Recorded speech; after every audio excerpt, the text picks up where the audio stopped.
Assalamualaikum warahmatullahi wabarakatuh. Apa kabar semuanya? Kembali lagi dengan podcast Kelompok 6. Kembali lagi dengan saya, Nabila Azahra, yang selalu menemani kalian pada podcast malam ini. Tetapi malam ini spesial nih, karena saya tidak sendiri. Saya ditemani oleh rekan saya, ada Audrey. Hai Audrey. Hai Nabila. Bagaimana kabarnya Audrey? Alhamdulillah baik. Nabila bagaimana? Baik. Alhamdulillah baik. Harus baik terus dong, Dri. Apalagi di saat pandemi seperti ini, iya tidak, Dri? Ya benar banget. Karena di kondisi pandemi seperti ini, kita dituntut untuk selalu menjaga kesehatan. Benar sekali, Audrey. Kira-kira, Audrey tahu tidak tema podcast pada malam hari ini apa? Apa ya, Nab? Sepertinya menarik. Ya, tema podcast pada malam hari ini yaitu mengenai kesalahan penggunaan bahasa Indonesia di kalangan pejabat nih, Dri.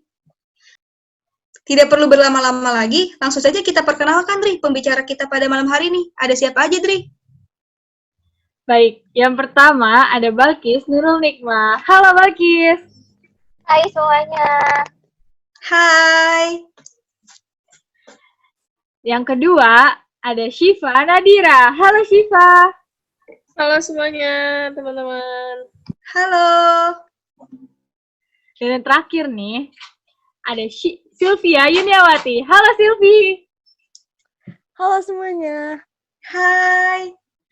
Baik, berbicara penggunaan bahasa Indonesia yang baik dan benar, menurut Nabila, kegunaan bahasa Indonesia itu seperti apa? Baik, Audrey. Seperti kita tahu ya, bahwa bahasa digunakan sebagai sarana komunikasi, ya tidak, Dri? Iya, benar. Dengan melakukan komunikasi, kita membutuhkan bahasa. Benar sekali. Di mana dengan bahasa, kita bisa menyampaikan sesuatu atau bisa menyampaikan informasi dari seorang komunikator ke seorang komunikan. Nah, penggunaan bahasa Indonesia yang baik dan benar itu, pada kenyataannya, pada realitanya, untuk menggunakan bahasa Indonesia yang baik dan benar tuh masih sangat sulit, masih bisa dikatakan sulit. Apalagi di kalangan kaum milenial seperti sekarang. Iya tidak? Iya, benar. Kalangan masyarakat seumuran kita ini, Nap, memang sekarang ini sulit banget untuk membedakan kondisi di mana kita harus menggunakan bahasa formal atau informal. Benar sekali, Dri. Di mana seperti kalangan kita atau masyarakat pada umumnya, mereka lebih nyaman atau lebih mudah berkomunikasi dengan menggunakan bahasa gaul atau bahasa sehari-harinya, baik itu di tempat formal ataupun di tempat informal gitu. Mengenai berbahasa Indonesia sendiri, berbahasa Indonesia dengan baik dan benar mempunyai beberapa konsekuensi logis, di mana terkait dengan pemakaian sesuai dengan situasi dan kondisi. Tadi seperti yang sudah dikatakan, untuk menggunakan bahasa Indonesia yang baik dan benar, kebanyakan orang belum bisa menempatkan bagaimana cara berbahasa yang baku dalam keadaan formal dan bagaimana untuk berbahasa yang informal dalam keadaan yang informal juga gitu, Dri. Jadi tidak hanya di kalangan masyarakat saja, di kalangan pejabat pun juga masih dalam penggunaan bahasa Indonesia yang baik dan benar pun juga masih sulit gitu, Dri. Nah, makanya hal tersebut menjadi topik pembahasan podcast pada malam hari ini, Di. Yang semua pertanyaan-pertanyaan tersebut akan dijawab oleh pembicara-pembicara kita, nih, Dri. Baik. Siapa, Nap? Pertama, kita akan ke Mbak Sylvie mungkin ya, Dri, ya. Pasti orang banyak bertanya, seberapa penting sih penggunaan bahasa Indonesia secara baik dan benar? Apalagi di kalangan pejabat, kan? Menurut Mbak Sylvie, seberapa penting sih Mbak penggunaan bahasa Indonesia yang baik dan benar di kalangan pejabat itu sendiri? Baik, Mbak Nabila. Berbicara mengenai penggunaan bahasa di kalangan pejabat ya. Nah, sebelum lebih jauh kita menelisik ke dalam penggunaan bahasanya sendiri, kita harus tahu dulu nih pejabat di sosok pejabat di mata masyarakat itu seperti apa. Sosok pejabat itu kan berarti seorang role model ya Mbak Nabila, betul? Betul sekali Mbak Silvi. Nah, kalau role model ini kan otomatis suatu panutan. Bisa Mbak Nabila bayangkan, misalnya nih, ada seorang pejabat yang sedang pidato di hadapan banyak masyarakat. Nah, dan saat pidato itu, si pejabat tersebut melakukan kesalahan dalam berbahasa. Mungkin awalnya masyarakat menjadikan tersebut di suatu hal yang lumrah ya. Hal ini bisa dikatakan sangat gawat Mbak Nabila. Kenapa bisa dikatakan gawat Mbak Silvi? Ya tentu saja gawat, bagaimana tidak. Lama-kelamaan bahasa yang baik dan benar akan hilang di kalangan masyarakat. Seperti yang kita ketahui, masyarakat Indonesia itu dalam penggunaan berbahasanya mudah sekali terintervensi oleh bahasa-bahasa luar, terutama dalam bahasa gaul. Apabila dalam suatu acara suatu pejabat berpidato kan seharusnya berbicara dengan menggunakan bahasa yang formal. Apabila dia salah menggunakan penggunaan bahasa malah menggunakan bahasa yang informal, otomatis hal ini akan melekat di kalangan masyarakat Indonesia. Selain itu, berkaitan dengan asas kesopanan, seperti yang kita ketahui kalau di acara yang formal itu kan harus menggunakan bahasa-bahasa yang formal. Kalau kalau di dalam acara yang formal kita menggunakan bahasa yang informal, apakah itu baik Mbak Nabila? Bisa dikatakan tidak sih ya Mbak, karena kan kayak seperti kita tahu bahwa tadi ketika dalam acara formal ya memang seharusnya bahasa yang digunakan pun juga harus formal ya Mbak. Nah iya, betul sekali Mbak Nabila. Apabila asas kesopanan ini hilang, maka asas-asas kesopanan di Indonesia ini akan mendarah daging dan akhirnya bahasa yang baik dan benar di masyarakat Indonesia akan hilang dan pudar seiring dengan berjalannya waktu. Seperti itu Mbak Nabila.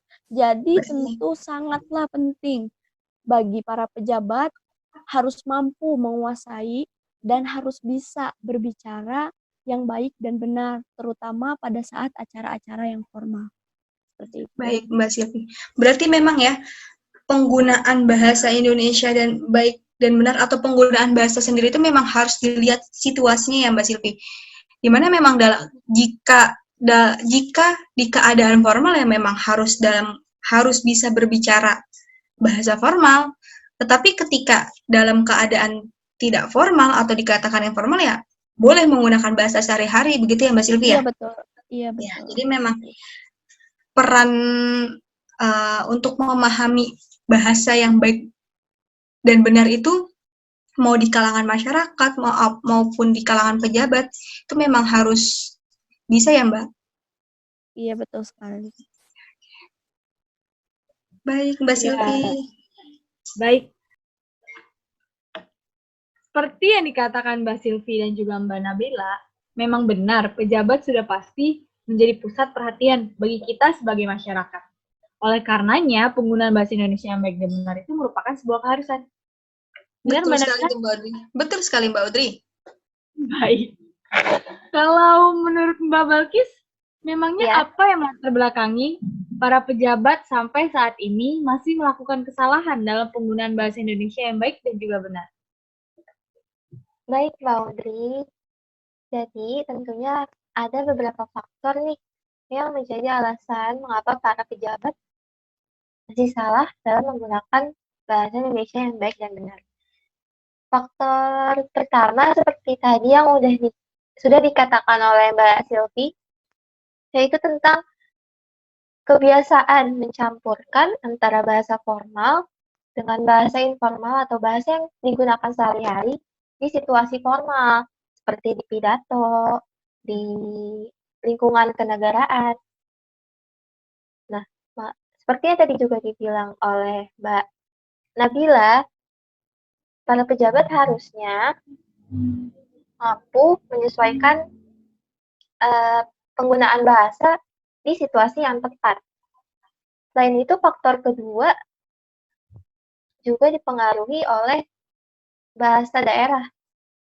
Contohnya tuh seperti misal si pejabat berasal dari daerah yang masih kental penggunaan bahasa daerahnya, sehingga membuat si pejabat ini terbiasa memakai bahasa daerah yang tidak formal dan mungkin tidak dimengerti oleh orang yang bukan berasal dari daerah itu.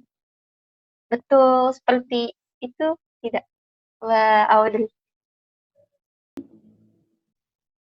Jadi, menurut Mbak Balkis, alasan kenapa para pejabat sampai saat ini masih melakukan kesalahan dalam penggunaan bahasa Indonesia yang baik dan benar itu karena mereka terbiasa menggunakan bahasa daerah dari daerah masing-masing ya, Mbak? Iya, benar begitu, Mbak Audrey. Jadi, Padahal seharusnya kalau dalam keadaan formal, dalam misalkan pejabat antara yang pejabat satu dengan pejabat yang lain, seharusnya kan menggunakan bahasa Indonesia yang baik ya Mbak, bukan menggunakan iya. bahasa daerah karena kan harus mengikuti kondisi seperti yang tadi sudah dibahas sama Mbak Nabila dan Mbak Silvi. Benar kan ya Mbak Balkis? Nah, iya.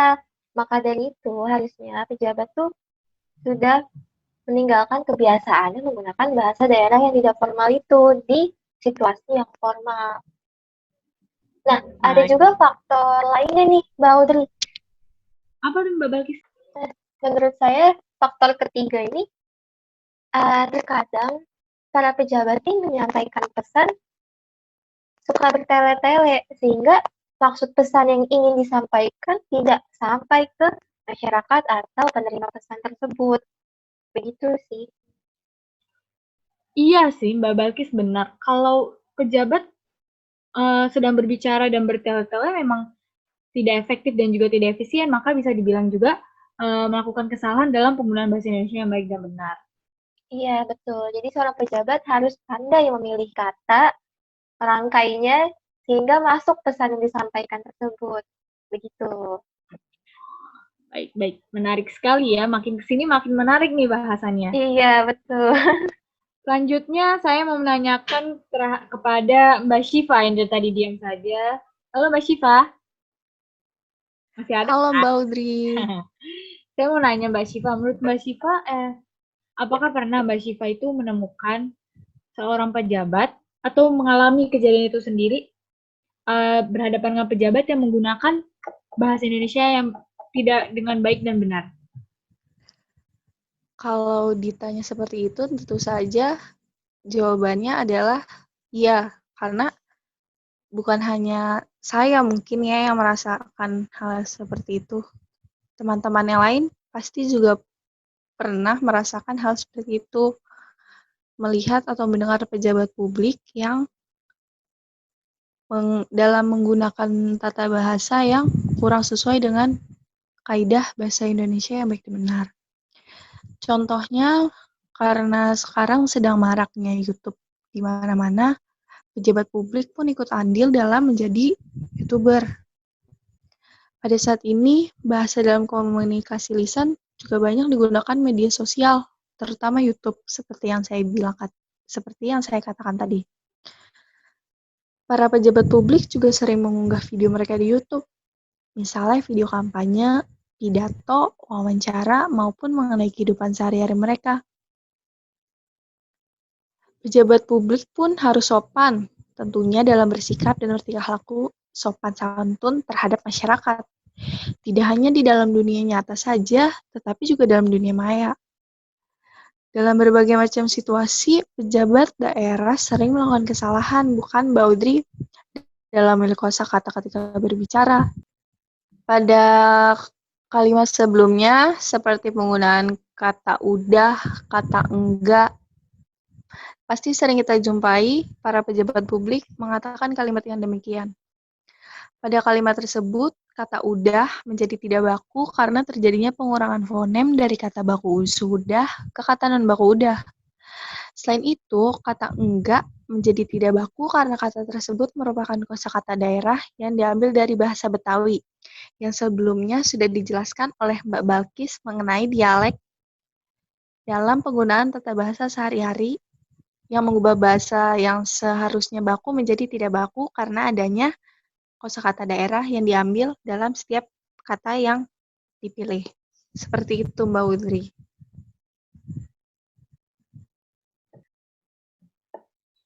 Berarti kesalahan penggunaan bahasa Indonesia yang baik dan benar itu dekat ya dengan kita. Karena YouTube itu juga kan dekat dengan kita ya. Kita menggunakan YouTube itu dalam kehidupan keseharian. Iya benar, Mbak Audrey. Baik. Kita sudah mendengar tadi ya bahwa dari bahasa itu sendiri bagaimana sampai alasan seorang pejabat masih salah dalam penggunaan bahasa Indonesia yang baik dan benar, sampai tadi sudah disampaikan oleh Mbak Syifa ya, ternyata memang ada dan memang ditemukan gitu. Nah, menurut Mbak Audrey nih, dari pembahasan ini ada tidak solusi yang bisa mengatasi atau bahasanya solusi agar ya di kalangan pejabat tuh bisa menggunakan bahasa Indonesia yang baik dan benar, Mbak Audrey? Dari sudut pandang Mbak Audrey itu bagaimana? Ternyata dapat pertanyaan juga saya dari Mbak Nabila. Iya, biar adil dong, Mbak. Ingin tahu dari sudut Mbak Audrey itu seperti apa, gitu, Mbak. Solusi ya. Mungkin solusi lebih untuk meminimalisir kalau dari yang saya tahu. Pertama, kesadaran diri untuk menggunakan bahasa Indonesia yang baik dan benar. Pepatah lama mengatakan bahasa menunjukkan bangsa. Maka, untuk mengetahui dan mewujudkan identitas bangsa, para pejabat sebagai perwakilan, sebagai tokoh, sebagai gambar dari suatu negara, harus menjunjung tinggi bahasa nasional. Dalam forum internasional saja, dari berita yang saya baca, seperti Jepang, Korea Selatan, ataupun Inggris, mereka menggunakan bahasa dari negara mereka masing-masing. Itu kan membuktikan bahwa Jepang, Korea Selatan, dan juga Inggris sangat mencintai dan membanggakan bahasa dari negara mereka masing-masing. Dan yang kedua, menurut saya itu solusinya harus menghilangkan pola pikir. Pola pikir yang dimaksud yaitu mengenai para pejabat itu merasa dengan menggunakan bahasa Indonesia itu dalam forum internasional, ini kita akan membahasnya lebih ke forum internasional ya di solusi yang kedua ini, para pejabat itu merasa rendah diri kalau menggunakan berbahasa Indonesia. Padahal di Indonesia sendiri sudah ada Perpres nomor 63 tahun 2009 mengenai penggunaan bahasa Indonesia baik di forum internasional maupun saat berada di Indonesia. Jadi seharusnya pejabat itu tidak harus merasa rendah gitu. Tidak harus merasa rendah apabila menggunakan bahasa Indonesia.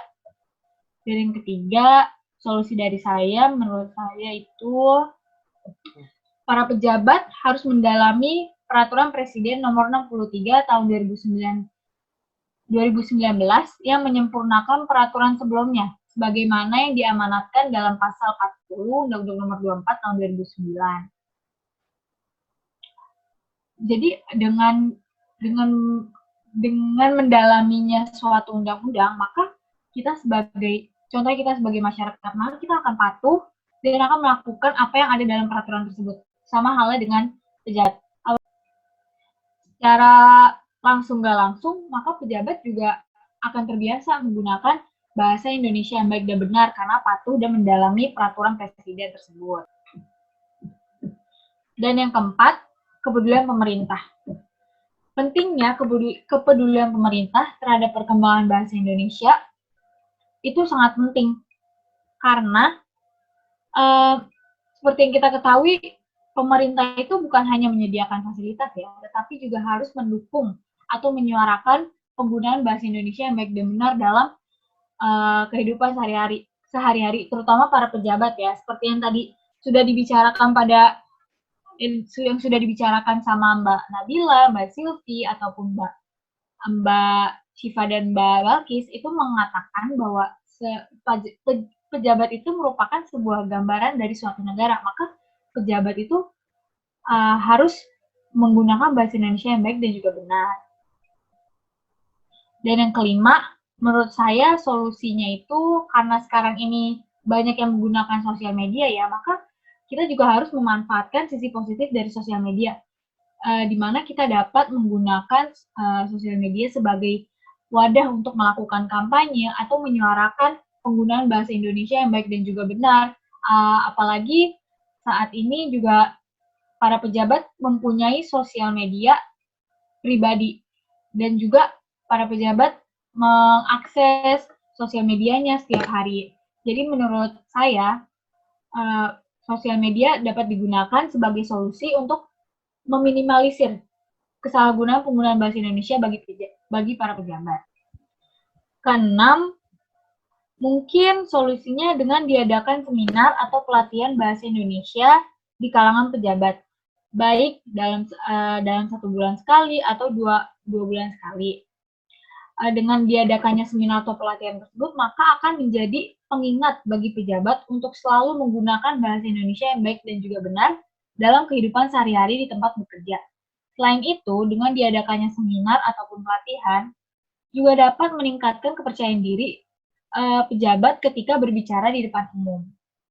Mungkin itu beberapa solusi menurut saya yang dapat meminimalisir kesalahan dalam penggunaan bahasa Indonesia yang baik dan benar di kalangan pejabat, Mbak Nabila. Baik.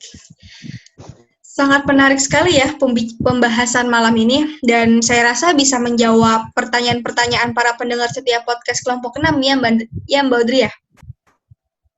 Ya, betul. Dari kita mengetahui bahasa untuk komunikasi, sampai akhirnya kita mengetahui alasan mengapa pejabat masih salah dalam penggunaan bahasa Indonesia yang baik dan benar gitu. Sampai akhirnya tadi sudah disebutkan juga oleh Mbak Audrey bagaimana caranya atau solusi-solusi yang bisa diambil atau bisa dilakukan oleh para pejabat. Baik, terima kasih kepada Mbak Silvi, Mbak Balkis, dan juga Mbak Syifa sudah meluangkan waktunya untuk dapat bergabung dalam podcast kelompok 6 ini. Dan juga saya juga ingin mengucapkan terima kasih kepada para pendengar setia podcast kelompok 6.